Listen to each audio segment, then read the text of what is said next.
Greetings, humans, I'm Retrobot, and you are not. Ha ha hee hee ho ho. Here I go. Oh! Ouch.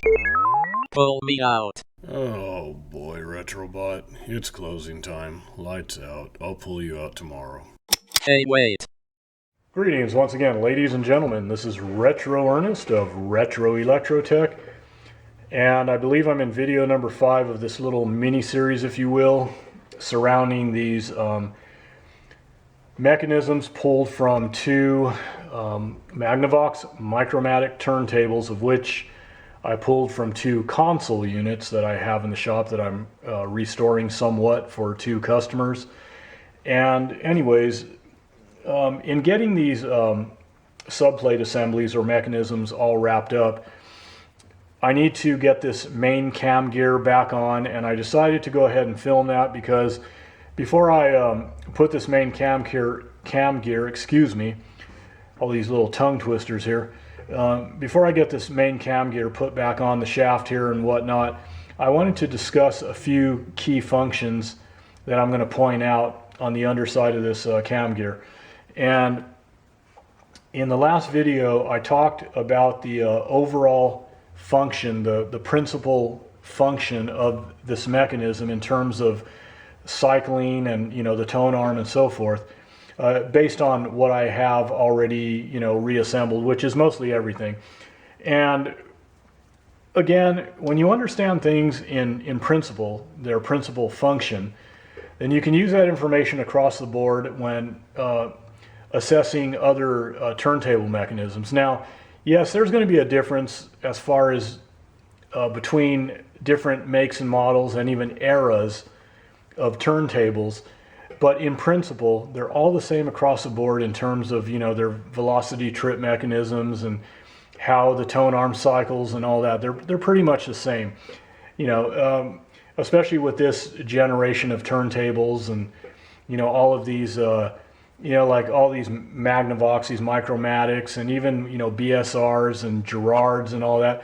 Yes, there's going to be some differences in terms of the overall landscape and the lay of the land, the way the levers are shaped and positioned, and there's going to be some differences, and and there's differences in features that some turntables have versus some that don't, and all that. But at the core, they're all the same the way they function. So when you understand these in principle, you can navigate across a lot of different types of turntables. And it's good to have that solid principle knowledge when it comes to these functions, because even if you have a service manual available, and I've pointed this out with other things, the information contained within is not going to take you by the hand and walk you through everything. You have to be able to think your way through based on the principles of the way not only these mechanisms work, but a lot of other stuff that we work on in vintage electronics and so forth. And you have to be able to troubleshoot your way through, and a lot of that troubleshooting, that ability to do so, comes from having a working knowledge of theory and the principal operations of all this stuff. So that's what I'm trying to convey, really. And again, service manual, service data is invaluable. It's great when you have it, and some information is better than others, and some information is very detailed and so forth. But even that, they're not going to walk you through everything by the hand and show you where every little thing goes and how to set this here and how to position this here and all that. So that's what I wanted to kind of talk about briefly. So that aside, let's go ahead and get into this, and then once I get the main cam gear installed and all that, I'll probably just flash over to when I have this subplate assembly installed back on the underside of the turntable chassis, and then I'll kind of point some things out and talk about some things and the way other levers function and all that.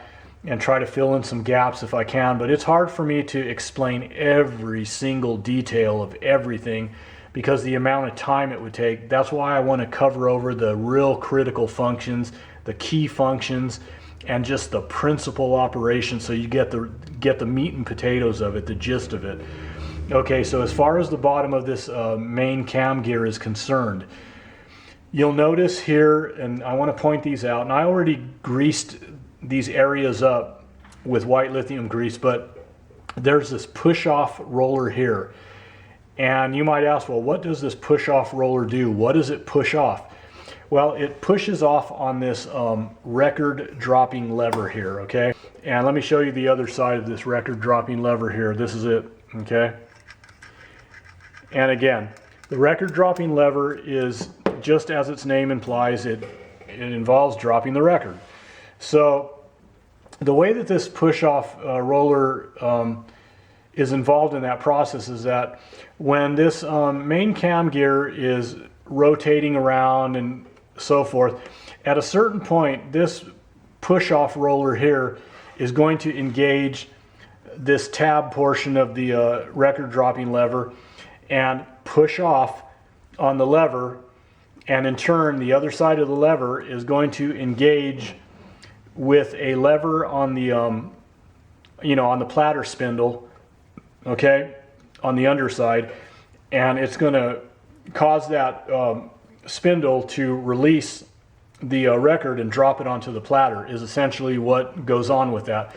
So that's the primary function of the push-off roller here when it gets into that position and engages with that record dropping lever, and in turn pushes it and engages with the spindle and drops the record. So just remember that and you're good. And then you'll see this track here, okay? This track has different elevations. It kind of has some ramps here, different elevations, if you will, and so forth. And what that's involved in essentially is raising and lowering the tone arm. And the way that that happens, this works with those tone arm levers, lift levers that I talked about previously in the other video. And I talked about those tone arm lift levers when I was discussing a little bit about the tone arm pivot assembly and base and all that stuff. But the way that this works is this roller you see here, this roller is attached to the bottom of those tone arm lift levers that I pointed out before, okay? And I'll just point them out briefly again. Let me get this into frame. But these tone arm lift levers here, all right, you can see that this roller is attached to the bottom. Now, this track rides on top of the roller, okay? And you can see that when I push down on the roller, obviously that's pivoting those tone arm lift levers, and you probably can see, nope, let me get this into frame. You probably can see that when I'm pressing on this roller, you can see the tone arm lift spindle there moving up and down, okay?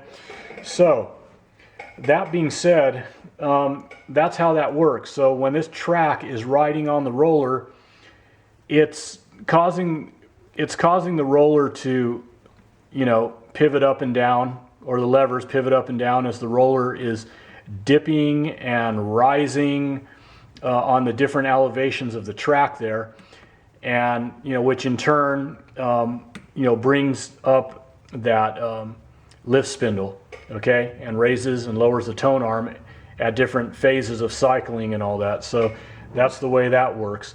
So I wanted to point that out because those are some key functions. I wanted to point those out before I drop this main cam gear back on the subplate chassis here. So let's go ahead and get to that. And with the miracle of camera, everything is all back together on the underside here. And like I said already, everything has been thoroughly cleaned and re-lubricated, including the motor. And that is really about it. Okay, as you might be able to tell from this angle, all of the controls, levers, linkages, all in this area here were thoroughly cleaned and re-lubricated as needed when the motor and subplate assembly were removed. I also cleaned the underside of this turntable chassis. It came out quite nice. So I think now it's time to get this thing flipped over and start testing the mechanism and make sure everything is cycling as it should. So let's go ahead and do that. Okay, here we are on the top side. This is the new idler wheel that I just received for this unit, back on board. In a previous video, I mentioned that the idler wheels on both of these Micromatic units, and by the way, the other Micromatic turntable is right behind this one as far as reassembly, so they're going to be done around the same time. I'm just showing this unit in the interest of time. But anyways, as I mentioned in that previous video, both of the drive wheels were good enough, and the customers can buy some time with the original drive wheels. The rubber was still fairly pliable. There was no cracking evident. However, like I said, the idler wheels were completely shot. They were very hard, very brittle. They were cracking. So that's that. Now the chassis cleaned up really nice. I don't know if you recall also in the previous videos how filthy the underside and the top side of the chassis were, but it's cleaned up really nice. The only thing you can see is in the well here where the platter is seated, there's some little rust spots throughout. Not really bad at all. That's quite common in these turntables. I've seen the inside of these platter wells here that are very rusted and, you know, really bad. But this one, not so much. Just a few little spots here and there. So it cleaned up nicely. Now I have the tone arm in place because I'm going to be doing some testing of the mechanism to see how things are cycling and so forth. So that's why I have the tone arm set in place. But I still have to check the health of the cartridge, and that wasn't something that was a priority at the time because, you know, I had a lot to do with disassembly and you know, cleaning, relubrication, reassembly, and adjustments and all that. So that was at the bottom of the list. So now that I'm in the final phases, I will be getting to that. And, you know, I still have to get the tone arm wiring ran under the chassis and soldered back in place and so forth. But again, the customer supplied a replacement stylus. So when I get to that point where I'm ready to audio test and see whether or not the cartridge is good and if I'm getting you know, a signal on both channels, right and left, then I will plug in his new stylus, provided they sold him the proper one, and we'll see what's going on there. Worst case scenario, if it needs a cartridge, well, then it needs a cartridge. So sometimes when I test a cartridge, I will ohm it out, you know, with an ohm meter, and I've demonstrated that before. In fact, in a previous video where I went over some detailed servicing on a BSR turntable, just if you're interested in that, just scroll back a bit, you'll find it.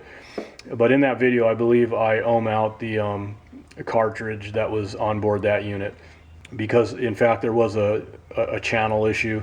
So anyways, we'll go ahead and see what's going on with that when the time comes. And I will be doing a final audio test, you know, on both, you know, units, both console units, but I'm not at that stage really yet. I just want to go into the testing of the mechanism and the cycling. Also to, you know, if you look over here, I still have the power supply and amplifier units that I'm working on. So anyways, when I get all those, you know, recapped and reworked and all that, then everything's going to go back together and I will do final audio testing at that time. So anyways, let me go ahead and get the platter back on and start testing the mechanism here. Okay, here we are. We have rotation there at 16 RPM, 33,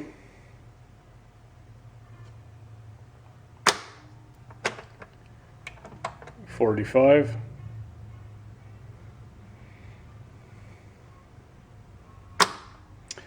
and 78.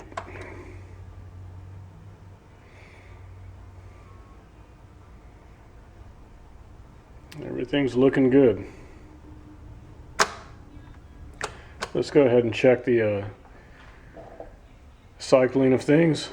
Okay, here we are again. One thing I want to mention real quick, because I'm trying to get through this pretty fast. When I initially tested it with this 33, the tone arm, it was undershooting the album here, okay?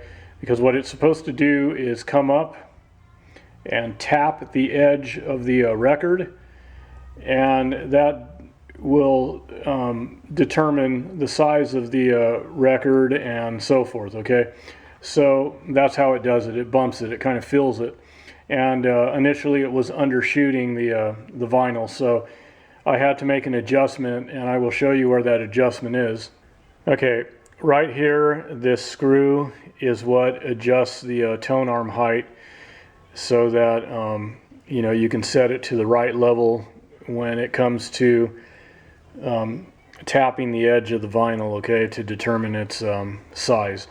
So counterclockwise raises it, and clockwise lowers it. Okay, so make note of the tone arm and how it taps the edge of the record, and then it'll know at that point the size of the record. It will drop it and then set down. And then I'll go ahead and just carry the tone arm across so that we can test the end of play. And obviously I'm not going to let it set down because there's no stylus in place. So let's go ahead and okay, I tapped it. Okay.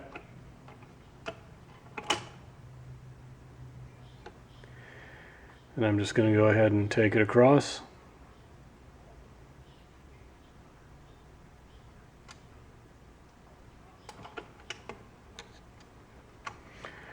And then if it doesn't fill another record, then it shuts off. Okay. So I did notice that, at least it appeared anyways, that the end of play was engaging before the lead out groove. So I'm going to have to make a few adjustments. Not a big deal as far as, you know, the set down actually looked pretty good from, again, what I could gauge visually, but when I carried it across, it did seem like it wanted to lift a bit short of the lead out grooves. So a few adjustments here and there, and I'm going to work on that. And like I said, I still have the let me just turn over here. I still have the amplifiers that and power supplies that I'm going to be finishing up some recapping on, and that's about it. But otherwise, let me go ahead and test this with a 45 now, and we'll go from there. Okay, let's test a 45. Keep an eye on the edge of that tone arm once again as it taps or fills the edge of the 45, and what it's doing is gauging the size of the record so it knows where it's going to set down. So let's go ahead and engage the auto, tap, drop. Of course, I'm not going to let it set down because I don't have a stylus. I'm going to walk it across to its end of play position. And like I said before, it is engaging a little bit early, so that's just a matter of an adjustment. Very simple, not a big deal. When I finish up the amplifier, as mentioned before, get it all recapped and flush out the pots and relubricate the pots and just give everything a once over, I will get everything reinstalled back in the cabinet, do an audio test. If the cartridge is sounding good, fine. If not, I'll cross that bridge at that time. So other than that, we're done with this video. As I always say, peace, love, and music, and all the cool vintage audio that brings it to our ears. So till next time, take care of yourselves. This is a poor man's shoe production.